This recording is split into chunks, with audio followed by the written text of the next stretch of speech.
Hey guys, I'm Matt Present, joined with Alex Harris for this edition of Inside the Paint. Alex, we're talking about Vado Morse, and boy, can this kid shoot. Yeah, he's quite the shooter over at Bullis, and definitely a special player. And recently had a game with, he had 5 threes in one game. And so what I wanted to do here today is just, let's take a look at those 5 threes and let's just see how he got open. Let's just see how he got those shots. So we're going to see right here, let's keep it paused. He's number 0 in the near side corner. And Bullis has set up a double screen on the baseline. And also, if you notice, if you look at that clock, this is the first quarter, first play of the game. So let's go ahead and let it run. He runs underneath that first and second screen. Pause right there. Now, the defense, number 2 there, is going over top the screen. And so the proper read is to go and fade. So in the game of basketball, we always want to go opposite of where your defender's going. So if the defender was to trail you, you curl the play. If he goes over top, you fade. Vado making a great read here, gets himself into the corner. Let's go ahead and let that thing play. Quick release, knocks down the bucket to start the game. All right, so let's go ahead and get into the next possession here.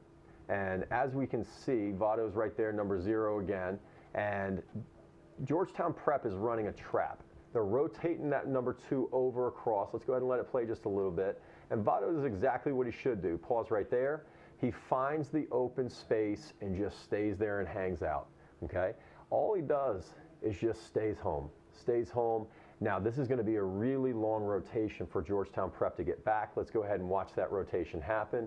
And this is a nice, easy, smooth jumper. Gets him into his rhythm. Let's not forget that that jumper was probably a good 3 or 4 feet behind the 3-point line, which is quite impressive showing that range. This is his second 3 of the game.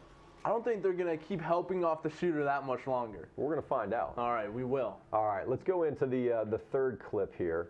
And you're going to see, pause right there, Vado's right there near side on the 3-point line. He's going to fade down into the corner.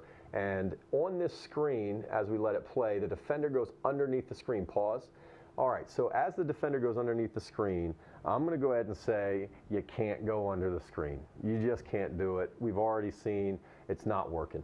So the defender's going to close out hard. We're going to do this slow-mo here, and you can see as he goes coming hard out on that screen or coming hard out on that closeout, it's a very tough rotation. Vado shows his versatility into that step back for the 3-point line, knocks down another bucket. Now, I'm going to say this. Let's go ahead and pause it there. He makes that look very easy. That's not an easy play. That is a big-time shot. That's a tough shot, and he's just making it look easy. So quite impressed with that play for sure. Yeah, 2 directions in just a split second. The defender's on skates. Absolutely. I mean, that just shows body control and also change of speed, change of direction, which is very important. All right, so now fast forwarding into the, pause right there, into the end of the game, we're getting into some crunch time, and as we're looking there, that's the 4th quarter. And if you notice here, Vado's got the ball in his hands up top. The defense is really low. Now, we always teach get low on defense, get low on defense, but there's a problem here. The defense has his hands down, and if you go a few frames forward, you're going to notice that he gets back on his heels, right about there. And that's exactly when hands are down, back on the heels. And what Vado does is what I like to call he finds a wrinkle in time. And it's just that fraction of a second when you have to just pull when the defense isn't ready. And if you go ahead and let it play, you can see that by the time the defense gets his hands up, it's too late. Let's go ahead and rewind too. There's one more thing I want to show. And I think it's a little bit of, might be a little bit early, but let's watch Bruce Kelly back there on the sidelines. Let's go ahead and let this thing play. His hands go up, indicating 3-pointer now. I mean, how do you predict that? I mean, goodness gracious, that's really quite impressive, and definitely one of the reasons why he's one of the best in the games. He's predicting shots before they even happen. Now, what is Vado watching to catch the defender on his heels perfectly? You know, that's a great question, and really there is nothing specific that you're watching other than really just feeling the situation. And it's one of those things that as a basketball player, you have to play on instinct. And when you see that player, you know, with his hands down, you see him back on his heels, there's just something that goes off in your brain that says, I got to shoot this thing.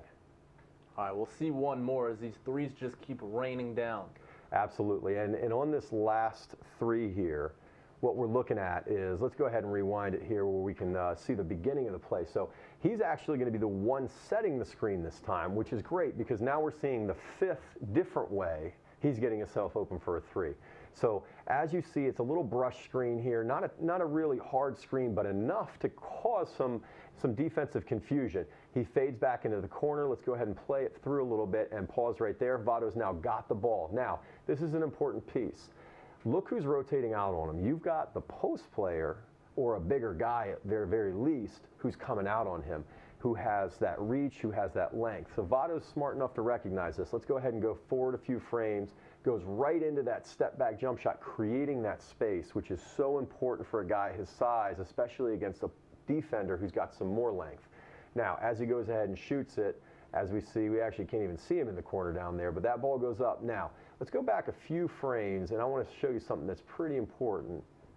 If you look up at that shot clock, 4, 5, there we go, 3, 2, 1, that ball's going in with virtually no time left on the shot clock.